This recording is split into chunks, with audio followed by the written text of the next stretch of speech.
Yeah, good morning, everyone. Though we do a lot of advocacy for public health, precision public health, and everything, we might need more people to do this advocacy because the hall itself is stating that.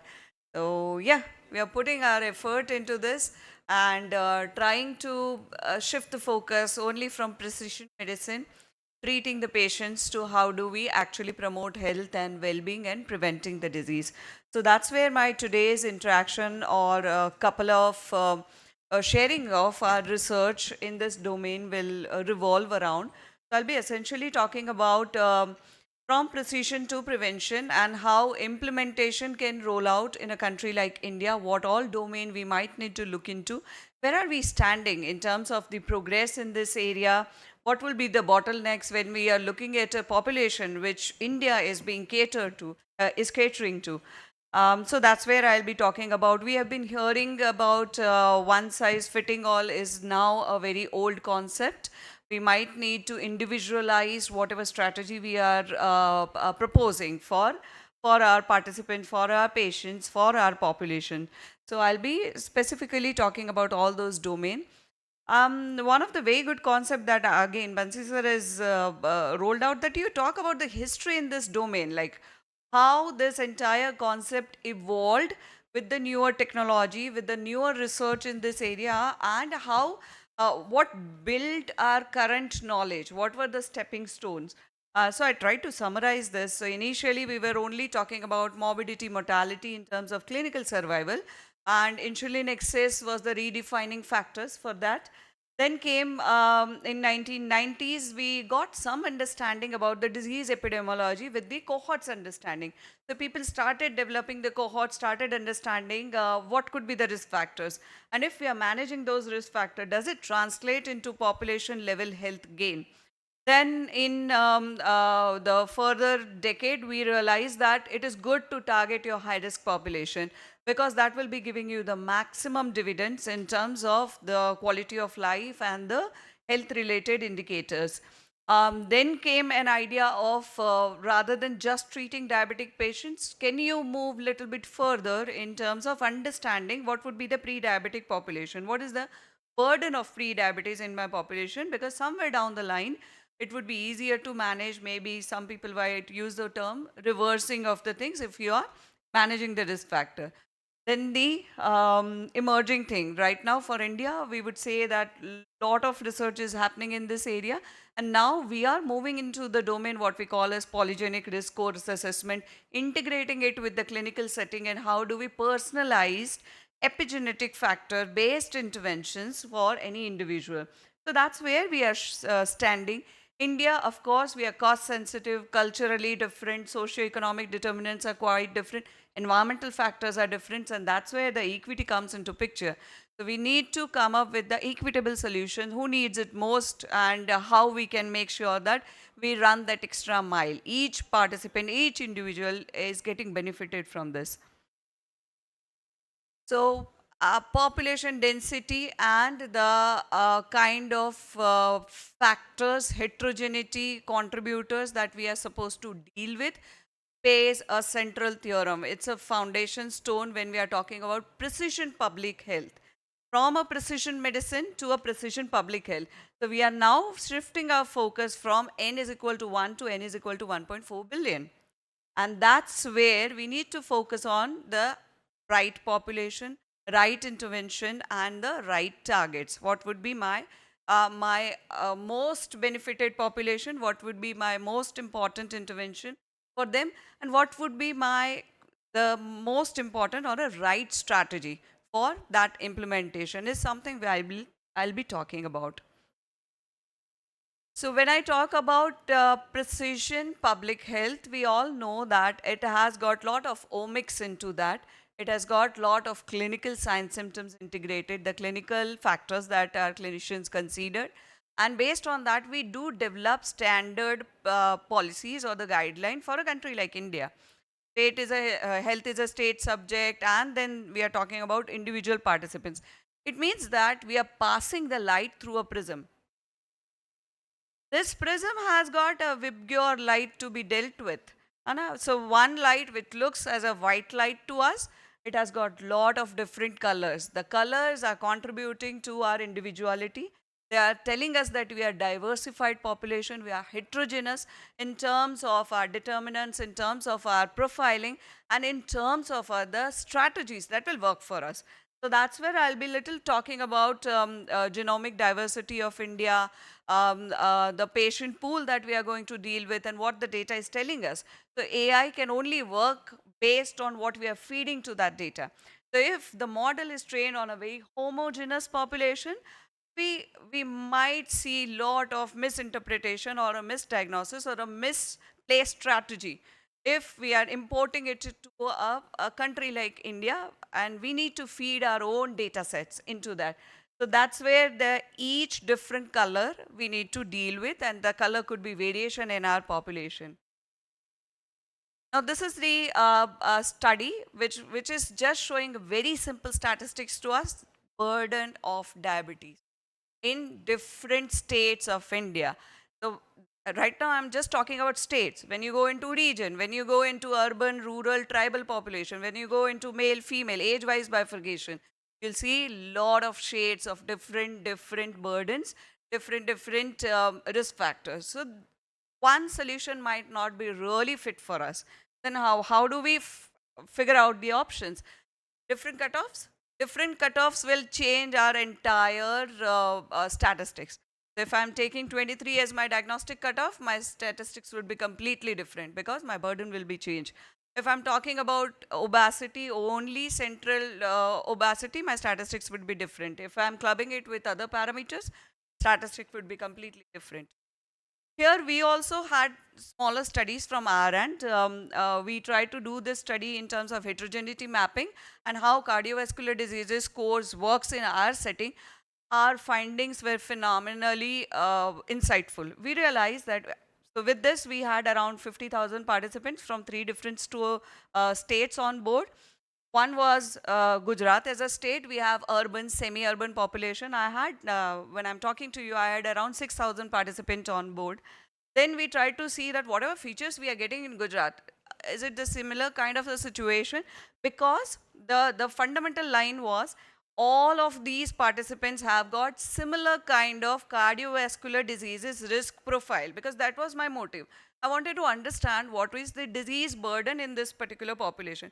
How many of them they are at risk? So majority of them, they were having similar risks. So when I am talking about Meghalaya, when there is a primitive tribe kind of a population, we selected 2 area, East Khasi and West Garo, which is having a very good tribal population, and we thought that they might be well protected from these risk factors and all. The similar thing we were expecting in Assam, not to that very great level, but we were contemplating that this population might be a little bit protected as compared to Gujarati population, who is completely food driven, sugar driven, and what we say, we are fond of our food because we do have the urban setting, we are moving less, and pollution is also one of the important risk factor. So we were expecting some kind of demarcations in this 3 different population, but to our surprise, the cumulative cardiovascular diseases risk score was very much same in all 3 population. But the very beautiful thing that we realized were the risk factors.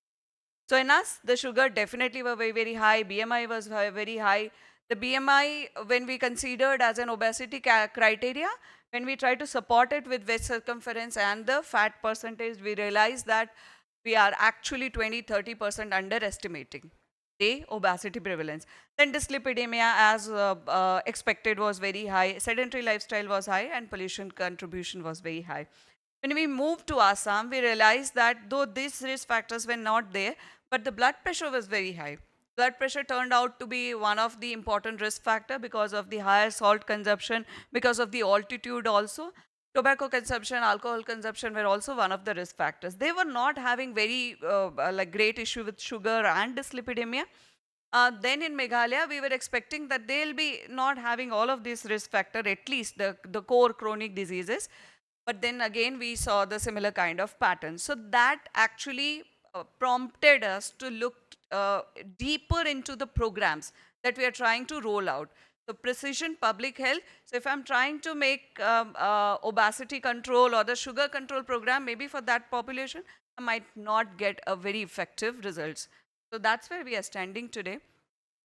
Similar thing applies to diabetes. So as other chronic diseases and other metabolic disease, diabetes has got multifactorial nature, and addressing a diverse driver with a single intervention might definitely cause a failure in terms of achievement of our goal.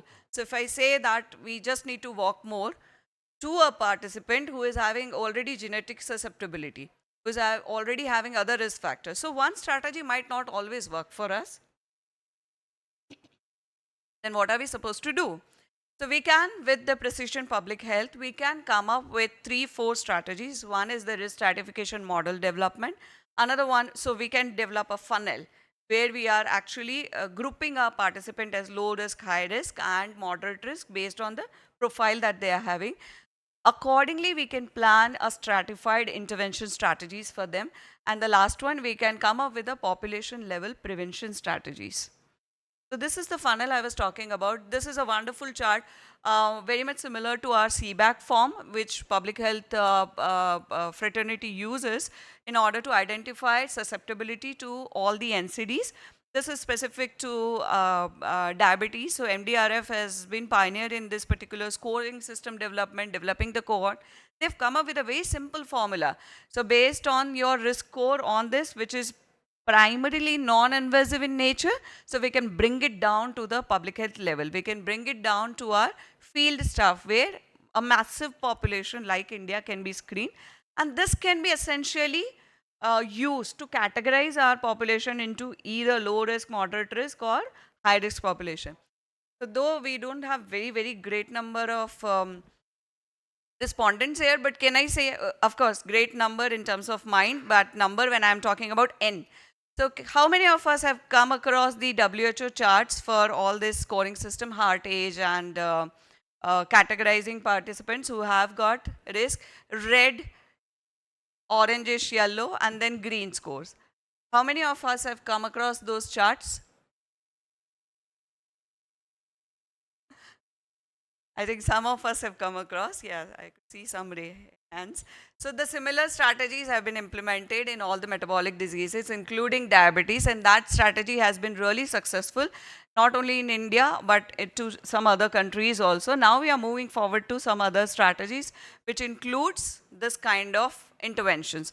So we are quite I'm sure we are quite familiar with this particular initiative, what we call as Genome India initiative, where a lot of centers across India, they have participated and they have enrolled a population which is expected to have a very distinct genetic pool.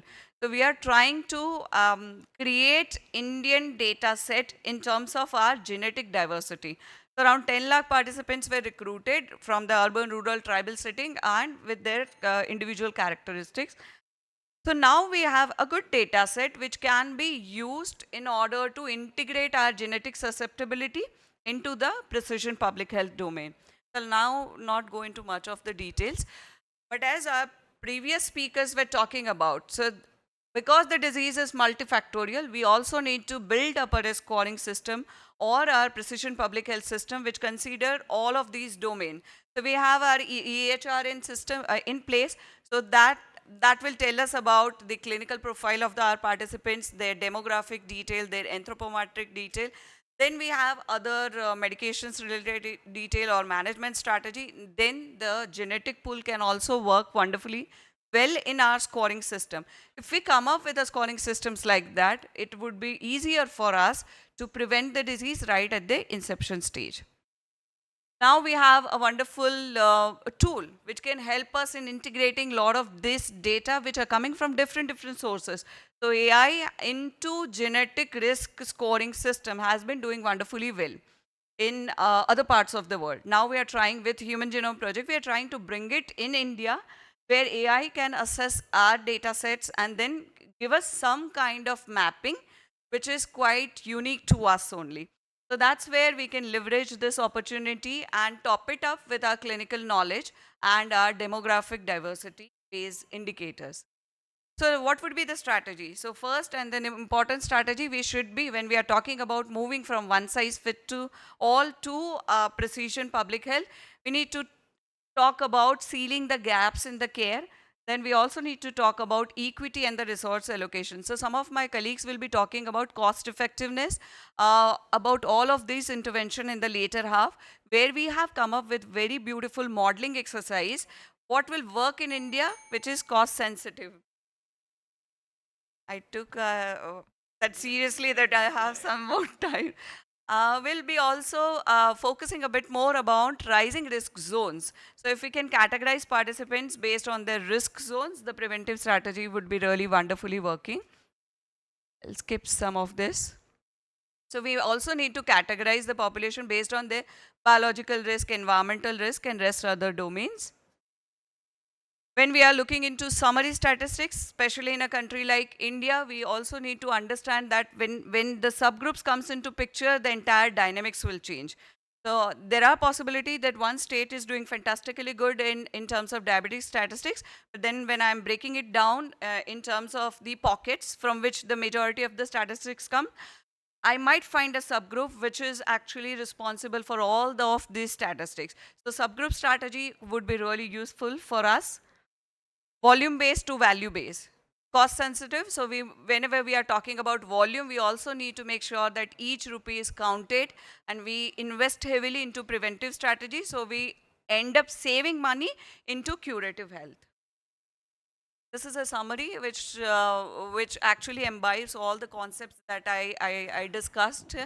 But essentially, if I need to summarize it, it is a data engine which will drive everything.